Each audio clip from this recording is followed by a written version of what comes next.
ಈಗ ಒಂದು 1700 ಗಿಡ ಹಾಕಿದ್ದೀನಿ. 1700 ಗಿಡದಲ್ಲಿ ನನಗೆ ಒಂದೊಂದು 10,000 ಕೊಡಲಿ ಸಾಕು, ಜಾಸ್ತಿ ಬೇಡ. ಒಂದು FD ಥರ ಇರಲಿ ಅನ್ನೋ ಉದ್ದೇಶಕ್ಕಷ್ಟೇ. ನಾನು ವೇಸ್ಟೇಜ್ ಲೆಕ್ಕಾಚಾರಕ್ಕೆ ಯೋಚನೆ ಮಾಡಿದ್ದೀನಿ. ನಾವು ಬೆಳೆನೇ ಮಾಡೋದಿಲ್ಲ, ನಾವು ಫುಲ್ ಝೀರೋ ಕಲ್ಟಿವೇಶನ್ ಮಾಡಿದ್ದೀನಿ.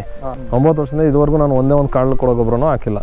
ಈಗ ನೀವು ಜಂಕ್ ಫುಡ್ ತಿನ್ನಿ, ನ್ಯಾಚುರಲ್ ಫುಡ್ ತಿನ್ನಿ. ನಮ್ಮ ವ್ಯತ್ಯಾಸ ಹೆಂಗಿರುತ್ತೆ, ಇಲ್ಲಿ ಜಂಕ್ ಫುಡ್ ಜಾಸ್ತಿ ತಿಂದರೆ ಏನಾಗುತ್ತೆ, ಹೊಟ್ಟೆ ಬರುತ್ತೆ, ಜೀರ್ಣ ಆಗಲ್ಲ, ಹಾಳಾಗುತ್ತೆ. ಕೆಮಿಕಲ್ ಮುಕ್ತ ಮಾಡ್ಕೊಳ್ಳಿ, ಆರೋಗ್ಯ ಚೆನ್ನಾಗಿರುತ್ತೆ. ನಿಮ್ಮ ಮನೆ ಫಸ್ಟ್ ಮಾಡ್ಕೊಳ್ಳಿ. ದುಡ್ಡು ಬೇಕು, ದುಡ್ಡಿಂದಲೇ ಏನೂ ಮಾಡೋಕ್ಕಾಗಲ್ಲ. ಯಾವ ವಿಚಾರನಾರು ತಗೊಳ್ಳಿ, ನೀವು ಏನಾರು ಮಾಡಿ, ನೀವು ಯಾವ ಜಮೀನಾರು ಮಾಡಿ, ಹೈನುಗಾರಿಕೆನಾರು ಮಾಡಿ, ಏನು ಮಾಡೋದಲ್ಲೇ ಸುಮ್ಮನಿರಿ. ನಿಮಗೆ ಆದಾಯ ಇಲ್ಲಾಂದರೆ ಯಾರೂ ಕೂಡ ಬೆಲೆ ಕೊಡೋದು. ನಮಸ್ಕಾರ, ನನ್ನ ಹೆಸರು ಸುಮಂತ್ ಅಂತ. ಬಂದು ದುದ್ದ ಹೋಬಳಿ, ಹಾಸನ ತಾಲೂಕು, ಹಾಸನ ಡಿಸ್ಟಿಕ್ಕು. ನಾವು 2019ರಲ್ಲಿ ಮಾಗನಿ ಸ್ಟಾರ್ಟ್ ಮಾಡಬೇಕು ಅಂತ ಪ್ಲ್ಯಾನ್ ಮಾಡಿ, ಫಸ್ಟ್ ಖಾಲಿ ಜಮೀನಿತ್ತು. ಇವಾಗ ಮಾಗನಿ ಮಾಡಬೇಕು, ಅದರಲ್ಲಿ ಕಾರ್ಬನ್ ಕ್ರೆಡಿಟಿಗೋಸ್ಕರ ಕ್ರೆಡಿಟ್ ಮಾಡಬೇಕು, ನಾವು ಭೂಮಿಗೆ ಏನಾದ್ರು ಕೊಡಬೇಕು ಅನ್ನೋ ಉದ್ದೇಶಕ್ಕೆ ಮಾಗನಿ ಹಾಕಿದ್ದೀವಿ. ಮಾಗನಿ ಒಂದು 1700 ಗಿಡ ಹಾಕಿದ್ದೀವಿ. ತೆಂಗು ಒಳಗಡೆನೆ ಮಾಡಿದ್ದೀವಿ, ಚೆನ್ನಾಗಿ ಬಂದಿದೆ. ಒಳಗಡೆನೆ ಇದನ್ನ ಮಾಗನಿ ಮಾಡಬೇಕು ಅಂತ ಏನಕ್ಕೆ ಬಂತು? ತೆಂಗಲ್ಲೂ ಕೂಡ ಕಾರ್ಬನ್ ಕ್ರೆಡಿಟ್ ತೆಂಗಿಗೂ ಕೂಡ ಬೇಕಾಗುತ್ತೆ, ಅಂದರೆ ಬೇರು ಗೊಬ್ಬರ ಎಲ್ಲದೂ ಬೇಕಾಗುತ್ತೆ. ಇದು ಏನು ಯಾವುದು ತೊಂದರೆ ಏನು ಮಾಡೋದಿಲ್ಲ. ಅಂದರೆ ಅದ್ರ ಬೇರಿಗೂ ಇದ್ರ ಬೇರಿಗೂ ಡಿಫ್ರೆನ್ಸ್ ಇದೆ.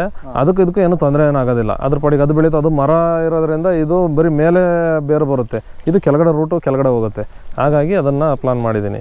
ಅದ್ರ ಜೊತೆ ಬಟರ್ ಫ್ರೂಟ್ ಇದೆ, ಬೇರೆ ಬೇರೆ ಕೋಕೋ ಹಾಕಿದ್ದೀನಿ. ಇವಾಗ ಎಲ್ಲ ಪ್ರತಿಯೊಂದು ಬೇರೆ ಬೇರೆ ಥರ ಎಲ್ಲ ಮಿಕ್ಸಲ್ಲಿ ಇರಬೇಕು ಅನ್ನೋ ಉದ್ದೇಶದಲ್ಲಿ ಮಾಡ್ತಾ ಇದ್ದೀನಿ. ನಾವು ಬೆಳೆನೇ ಮಾಡೋದಿಲ್ಲ, ನಾವು ಫುಲ್ ಝೀರೋ ಕಲ್ಟಿವೇಶನ್ ಮಾಡಿದ್ದೀನಿ. ನಾನು ಝೀರೋ ಕಲ್ಟಿವೇಶನ್ ಮಾಡಿರೋ ಉದ್ದೇಶನೇ ಬಂದು ಭೂಮಿನ ಉಳ್ಳೇಬಾರ್ದು, ಬೇರು ಕಟ್ಟಾಗುತ್ತೆ ಅನ್ನೋ ಉದ್ದೇಶಕ್ಕೆ ನಾನು ಝೀರೋ ಕಲ್ಟಿವೇಶನ್ ಮಾಡಿರೋದು. ಝೀರೋ ಕಲ್ಟಿವೇಶನ್ ಮಾಡಿರೋದ್ರಿಂದ ನಮಗೇನು ಬೆನಿಫಿಟ್ ಏನಂದರೆ, ನಾನೀಗ ನೋಡಿ ಗೆಣಸು ಹಾಕಿದ್ದೀನಿ.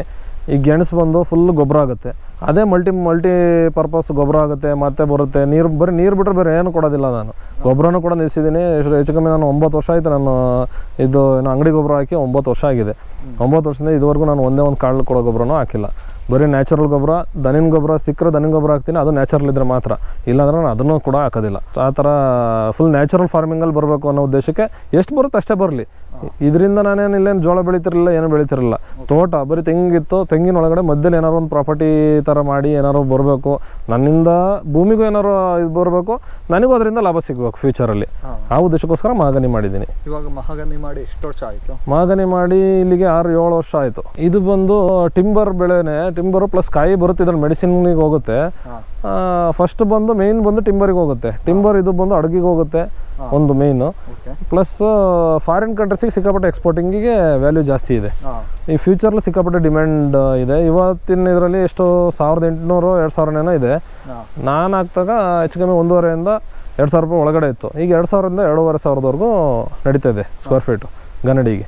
ಹಂಗಾಗಿ ಫ್ಯೂಚರ್ಲಿ ಲಾಭ ಬರ್ಬೋದು ಅಂತ ನಾನು ಲಾಭಕ್ಕೋಸ್ಕರ ಹಾಕಿಲ್ಲ, ಒಂದು FD ಥರ ಇರಲಿ ಅನ್ನೋ ಉದ್ದೇಶಕ್ಕಷ್ಟೇ. ನಾನು ವೇಸ್ಟೇಜ್ ಲೆಕ್ಕಾಚಾರಕ್ಕೆ ಯೋಚನೆ ಮಾಡಿದ್ದೀನಿ. ಅದರಲ್ಲೇನು ನಾನೇನು ಕೋಟಿಗಟ್ಟಲೆ ತಗೋಬೇಕು ಅನ್ನೋ ಒಂದು ಇದಿಲ್ಲ. ಈಗ ಒಂದು 1700 ಗಿಡ ಹಾಕಿದ್ದೀನಿ. 1700 ಗಿಡದಲ್ಲಿ ನನಗೆ ಒಂದೊಂದು 10,000 ಕೊಡಲಿ ಸಾಕು, ಜಾಸ್ತಿ ಬೇಡ.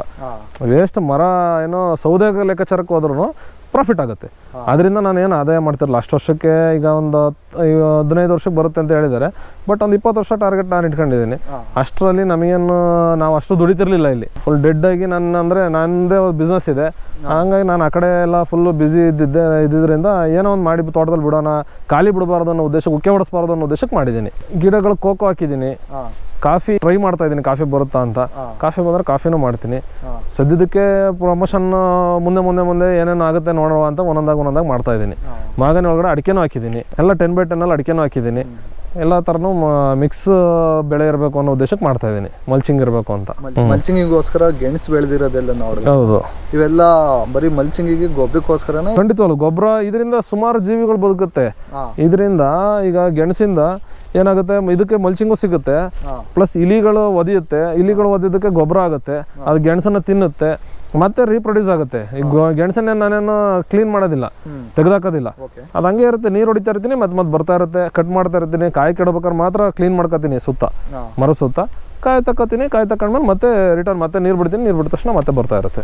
ಕಳೆ ಎಲ್ಲ ನಿರ್ವಹಣೆ ಹೇಗೆ ಮಾಡ್ತೀರಾ? ಕಳೆನೇ ಬಂದಿಲ್ಲ ಸರ್. ಗೆಣಸು ಬಿಟ್ರೆ ಬೇರೆ ನಾನಿಲ್ಲಿ ಮುಂಚೆ ನಾನು ಹೆಚ್ಚು ಕಮ್ಮಿ ಒಂದು ಗೆಣಸು ಹಾಕೋಕ್ಕಿಂತ ಮುಂಚೆ, ಗೆಣಸು ಮತ್ತು ಮಾಗನಿ ಮಾಡೋದಕ್ಕಿಂತ ಮುಂಚೆ ನನಗೆ ಕಾಂಗ್ರೆಸ್ ಗಿಡ ಅನ್ನೋದು ಸಿಕ್ಕಾಪಟ್ಟೆ ಇತ್ತು ನಮ್ಮ ತೋಟದಲ್ಲಿ. ಒಂದು ಕಾಂಗ್ರೆಸ್ ಗಿಡ ನೋಡಿ ನಮ್ಮ ತೋಟದಲ್ಲಿ 1 ಎಕರೆ 7 ಕ್ವಿಂಟಲ್ಲಿ ಒಂದೇ ಒಂದು ಕಾಂಗ್ರೆಸ್ ಗಿಡ ಕಾಣಿಸಲ್ಲ. ನಾನು ಗೆಣಸು ಹಾಕಿದ್ದಕ್ಕೆ ನನಗೆ ಒಂದು ಬೆನಿಫಿಟ್ ಬಂದಿದ್ದು ಅದು. ಕಾಂಗ್ರೆಸ್ ಗಿಡ ಕಟ್ ಮಾಡಬೇಕಿತ್ತು, ಒಳಗಡೆ ಓಡಾಡೋಕ್ಕಾಯ್ತಿರಲಿಲ್ಲ. ಪ್ಲಸ್ ನಾನು ಕಾಯಿ ಕಡಬೇಕು ಅಂದರೆ ಭಾರಿ ಹಿಂಸೆ ಆಗೋದು. ರೋಟ್ರಿ ಹೊಡಿಸ್ಬೇಕಿತ್ತು, ಬೇರೆ ಇಲ್ಲ ಅಂದರೆ ಕಟ್ ಮಾಡಿಸ್ಬೇಕಿತ್ತು, ಇಲ್ಲ ಕ್ಲೀನ್ ಮಾಡಬೇಕಿತ್ತು, ಬ್ರಷ್ ಕಟ್ರಲ್ಲಿ ಹೊಡಿಬೇಕಿತ್ತು. ಈಗ ಅದೆಲ್ಲ ಸಮಸ್ಯೆ ನನಗೆ ಇಲ್ದಂಗೆ ಆಗಿದೆ. ಜೇನು ಪೆಟ್ಟಿಗೆ ಮಾಡಿದ್ದೀವಿ. ಜೇನು ಪೆಟ್ಟಿಗೆ ಸದ್ಯಕ್ಕಿಲ್ಲ ಇವಾಗ. ಜೇನು ಪೆಟ್ಟಿಗೆ ಮಾಡಿದ್ದೀವಿ. ಜೇನು ಪೆಟ್ಟಿಗೆಯಲ್ಲಿ ನನಗೆ ಒಳ್ಳೆ ಬೆನಿಫಿಟ್ ಸಿಕ್ತು. ನಾನು ಬರೀ ಎಷ್ಟು ಮೂರು ಜೇನು ಪೆಟ್ಟಿಗೆ ಮಾಡಿದ್ದೆ. ಒಂದು ಟೈಮಿಗೆ 1 ವರ್ಷ 28 kg 30 kg ತೆಗೆದಿದ್ದೀನಿ ಜೇನು ಪೆಟ್ಟಿಗೆಯಿಂದ. ಇವಾಗ ಖಾಲಿಯಾಗಿದೆ, ಸ್ವಲ್ಪ ನಾನು ಬ್ಯುಸಿ ಇರೋದ್ರಿಂದ ಆ ಕಡೆ ನೋಡೋಕ್ಕಾಗಿರಲ್ಲ, ಹಂಗಾಗಿ ಇವಾಗ ಖಾಲಿ ಇದೆ.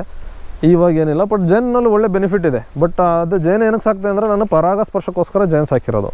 ತೆಂಗಿನ ಮರಕ್ಕೆ ಒಳ್ಳೇದಾಗುತ್ತೆ, ಪ್ಲಸ್ ಗಿಡಗಳಿಗೆಲ್ಲರಿಗೂ ಒಳ್ಳೇದಾಗಲಿ ಅನ್ನೋ ಉದ್ದೇಶಕ್ಕೋಸ್ಕರ ಪರಾಗಸ್ಪರ್ಶ ಆಗಲಿ ಅಂತ ಮಾಡಿದ್ದೀನಿ. ಈಗ ಜೇನಿಲ್ಲ ಸರ್, ಮಾಡ್ತೀನಿ. ಈಗ ನವಂಬರ್ ಡಿಸೆಂಬರ್ ಟೈಮಿಗೆ, ಈ ಟೈಮಲ್ಲಿ ಜೇನು ಇದು ಬರೋಲ್ಲ. ನವಂಬರ್ ಡಿಸೆಂಬರ್ ಟೈಮಲ್ಲಿ ಹೆಚ್ಚಾಗುತ್ತೆ. ಹೆಚ್ಚುವರಿ ಆದಾಗ ಮತ್ತೆ ತಂದು ಇನ್ನೊಂದು 4-5 ಬಾಕ್ಸ್ನ ಪ್ಲಾನ್ ಮಾಡ್ತೀನಿ. ಜೇನುತುಪ್ಪ ಎಲ್ಲ ನೀವೇ ಇಟ್ಕೊಂತೀರಿ ಇಲ್ಲ ಬೇರೆ? ನನಗೆ ಎಷ್ಟು ಬೇಕಷ್ಟು ಯೂಸ್ ಮಾಡ್ತೀನಿ, ನಮ್ಮ ಸ್ನೇಹಿತರುಗಳಿಗೆ ಕೊಡ್ತೀನಿ. ಆ ಥರ ತೀರಾ ಹೊರಗಡೆ ನಾನೇನು ಸೇಲ್ ಮಾಡಿಲ್ಲ. ನಮ್ಮ ಸ್ನೇಹಿತರ ಸರ್ಕಲಲ್ಲೇ, ಎಲ್ಲ ಫ್ರೆಂಡ್ಸ್ ಸರ್ಕಲಲ್ಲೇ ಕೊಡ್ತೀನಿ ಎಲ್ಲರಿಗೂ. ಕೋಳಿ ಫಾರ್ಮ್ ಇದೆ. ಈಗ ಒಂದು BV380 ಅಂತ ಹೇಳ್ಬಿಟ್ಟು ಕೋಳಿ ಫಾರ್ಮ್ ಮಾಡಿದ್ದೀನಿ. ಅದೊಂದು 100 ಇದೆ ಇವಾಗ. ಅದನ್ನ ಇನ್ನು ಬಲ್ಕಲ್ಲಿ ಜಾಸ್ತಿ ಮಾಡ್ಬೇಕು ಅಂತ ಪ್ಲಾನ್ ಮಾಡ್ತಾ ಇದ್ದೀನಿ. ಇನ್ನು ಹೈನುಗಾರಿಕೆಯಲ್ಲಿ ಬಂದ್ರೆ ಕುರಿ ಮಾಡಿದ್ದೀನಿ, ಆಡು ಮಾಡಿದ್ದೀನಿ, ಇನ್ನು ಹಸುಗಳು ಮಾಡಿದ್ದೀನಿ. ಈ ತರ ಬೇರೆ ಬೇರೆ ಏನೋ ನನಗೆ ಗೊಬ್ಬರಕ್ಕೆ ಉದ್ದೇಶಕ್ಕೋಸ್ಕರ ಮಾಡ್ತಾ ಇದ್ದೀನಿ. ಅದರಿಂದ ಏನು ಬೆನಿಫಿಟ್ ಜಾಸ್ತಿ ಲಾಭಕ್ಕೋಸ್ಕರ ಮಾಡಿರಲಿಲ್ಲ. ಮಲ್ನಾಡ್ ಗಿಡ್ಡ ಮಾಡ್ತಾ ಇದ್ದೆ.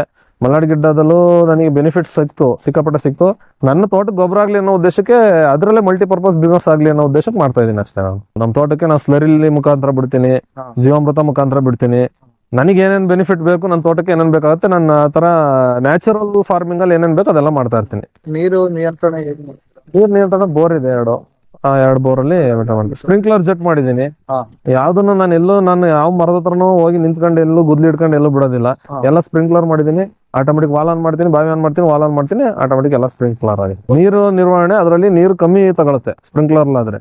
ನಾವು ನೀರು ಜಾಸ್ತಿ ಬಿಟ್ರೆ ಏನಾಗುತ್ತೆ ಅಂದ್ರೆ, ನೀರನ್ನ ಬಂದು ನೀರು ಬಿಟ್ರೆ ಫ್ಲಡ್ ಇರಿಗೇಷನ್ ಮಾಡಿದ್ರೆ ನೀರು ಸಿಕ್ಕಾಪಟ್ಟೆ ಹೋಗುತ್ತೆ. ಇದರಲ್ಲಾದ್ರೆ ಬರೀ ನಮಗೆ ಮೇಲ್ಗಡೆ 2 ಇಂಚ್ ನೆನಿಬೇಕಷ್ಟೇ. ನಮ್ಮ ಗಿಡಗಳಿಗೆ, ಯಾವುದೇ ಗಿಡಗಳಿಗಾದ್ರೂ 2 ಇಂಚ್ ನೆನಿಬೇಕಷ್ಟೇ. ಅದರಿಂದ ಕೆಳಗಡೆ ಹೋದ್ರೆ ಅದು ವೇಸ್ಟ್. ಮಣ್ಣಿಗೆ ಕೆಳಗಡೆ ಪದರಕ್ಕೆ ಹೋಗ್ಬಿಡುತ್ತೆ. 2 ಇಂಚ್ ಅಂದ್ರೆ ಆ ಬೆಳೆಗೆ ಎಷ್ಟು ಬೇಕಾಗುತ್ತೆ ಅಷ್ಟು ತಗೊಳುತ್ತೆ. ಅದು ದುಡ್ಡು ಬೇಕು. ದುಡ್ಡಿಂದಲೇ ಏನೂ ಮಾಡೋಕ್ಕಾಗಲ್ಲ. ಯಾವ ವಿಚಾರನಾರು ತಗೊಳ್ಳಿ, ನೀವು ಏನಾದ್ರು ಮಾಡಿ, ನೀವು ಯಾವ ಜಮೀನಾರು ಮಾಡಿ, ಹೈನುಗಾರಿಕೆನಾರು ಮಾಡಿ, ಏನು ಮಾಡೋದಲ್ಲೇ ಸುಮ್ಮನಿರಿ. ನಿಮಗೆ ಆದಾಯ ಇಲ್ಲ ಅಂದರೆ ಯಾರೂ ಕೂಡ ಬೆಲೆ ಕೊಡೋದಿಲ್ಲ. ನಿಮಗೆ ಫಸ್ಟು ಆದಾಯ ಬರೋಂಗೆ ಮಾಡ್ಕೊಳ್ಳಿ. ನೀವು ಯಾವ ಮೂಲ ಮಾಡ್ತೀರಾ ಆ ಮೂಲದಲ್ಲಿ ಫಸ್ಟು ಆದಾಯ ಬರೋಂಗೆ, ಒಳ್ಳೆ ರೀತಿ ಆದಾಯ ಬರೋಂಗೆ ಮಾಡ್ಕೊಳ್ಳಿ. ಆದಾಯ ಬಂದರೆ ನಿಮ್ಮ ಹತ್ರ ದುಡ್ಡಿದ್ರೆ ಏನು ಬೇಕಾದ್ರೂ ಮಾಡ್ಬೋದು. ಫಸ್ಟ್ ದುಡ್ಡು ಬೇಕು. ನೀವು ಇದು ಮಾಡಬೇಕು, ಜಮೀನು ಮಾಡಬೇಕು ಅಂದ್ರೂ ದುಡ್ಡು ಬೇಕು, ಏನು ಮಾಡಬೇಕು ಅಂದ್ರೂ ದುಡ್ಡು ಬೇಕೇ ಬೇಕು. ದುಡ್ಡಿಲ್ದಲೇ ಏನೂ ಮಾಡೋಕ್ಕಾಗೋದಿಲ್ಲ. ಇವತ್ತಿನ ಪ್ರಪಂಚದಲ್ಲಿ ದುಡ್ಡು ಬೇಕು.